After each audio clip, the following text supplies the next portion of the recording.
And we've been trying to warn you guys for so many decades. Now we're heading towards a fucking catastrophe. It's gotta stop. We're gonna lose everything. The Philippines tops a list of countries most susceptible to hazards caused by climate change. Ito ang dahilan ng pagkakaroon ng mga bagyong gaya ng Super Typhoon Yolanda at Bagyong Ondoy. Climate change can destroy us.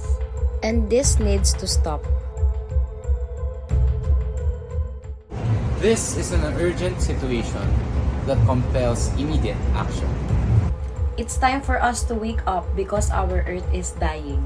Temperature has risen. glaciers are melting. Weathers are out of balance. Oceans are warming. And people are dying.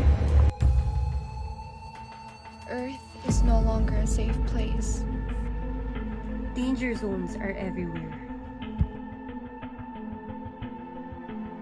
And we must act now in order to save our planet. Mitigate climate change. Conserve water. Conserve energy. Be responsible. Be smart. Be vocal. Lastly, take action and inspire others to change. And change starts within ourselves. Climate change needs to stop. Because we have nowhere else to go.